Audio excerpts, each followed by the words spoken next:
Hello my YouTube family, તમે બધા કેમ છો? બધાને જય Shri Krishna. Welcome to my new vlog. તો અત્યારે તો આપણે જમીને તૈયાર થઈ ગયા છીએ અને આપણું દરરોજનું જે રૂટિન હોય છે કે ડીસા જવાનું અને પાછું ઘરે આવવાનું, ઘરેથી પાછું ડીસા જવાનું. તો અત્યારે ફાઇનલી એ માટે જ તૈયાર થઈ ગયા છીએ ને આ છે અમારું ઘર. મારા ભાઈ ત્યાં કામ કરેલા છે, તમને બતાવું. હવે અહીંયા બધું અમારે ઇલેક્ટ્રિક કરીએ ને કામ, ઇલેક્ટ્રોનિકનું, ત્યાં બધા સાઉન્ડનું ને ઝાટકા મશીનનું. મહેશભાઈ હાય, એ કામ કરે છે. મહેશભાઈ લાગી ગયા એમના કામ પર. અને આપણું કામ છે વિડીયો બનાવવાનું છે. તબેલામાં ગવણ બનાવવાનું કામ છે. એ 2 દિવસ થયા છે ચાલુ કર્યાને, પણ ઘણું બધું ઝડપથી કામ કરી દીધું છે. અહીંયા જે કુંડા આપણે બનાવીએ ગાયો ભેંસોને પાણી પીવા માટે, એ અત્યારે બનાવવાનું ભાઈઓનું કામ ચાલુ છે. ને એ આ એક બાજુ જ બનાવ્યું છે. હજુ તો એ બાજુ પણ આવશે અને એ બાજુ કુંડા પણ આવશે, એટલે આપણે આખો તબેલો જે છે એ કમ્પ્લીટ થઈ જશે. અમારે MSWની એક્ઝામ ચાલુ થાય છે, એટલે આજે આપણે ડીસા જઈશું. એટલે હવે પાછા આવીશું 4 દિવસ પછી.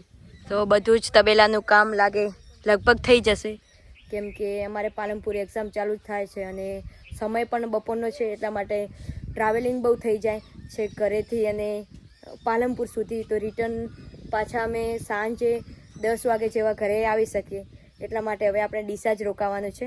તો બધો સામાન બીજો લઈ લઈએ ફટાફટ. આપણે થોડા ધાણા લઈ આવીએ, કેમ કે રૂમ ઉપર તો ત્યાં બજારમાં તો બધું વેચાતું મળે છે ને ઘરે એટલી બધી શાકભાજી વાવેલી છે, તો અહીંથી જ લઈ જઈએ.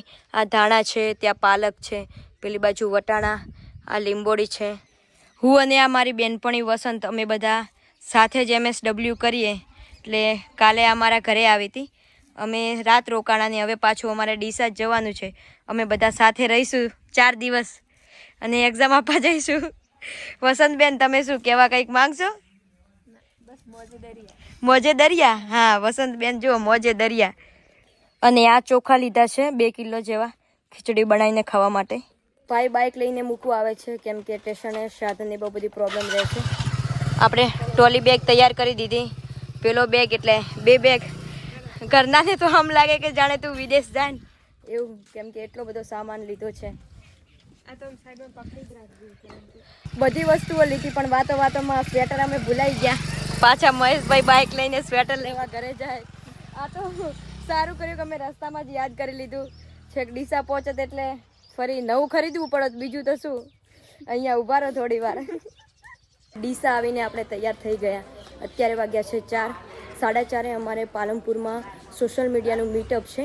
ત્યાં ન્યૂઝ ચેનલ છે ફાસ્ટ ગુજરાત, તો એને મીટઅપમાં જવાનું છે. બધા સોશિયલ મીડિયાના જે ક્રિએટર છે બધા આવી રહ્યા છે, તો ચાલો ત્યાં મળીએ. રસ્તો અપનાવીશ તો પછી હા. મને સાચું કહો તમે બધા, આમની આ સ્ટોરી તમે જાણતા હતા?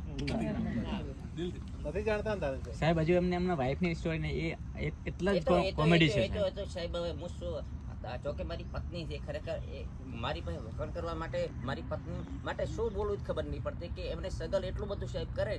સવારમાં વહેલી જાગે 5 વાગે, એટલે મેં તો કેટલા વાગ્યા.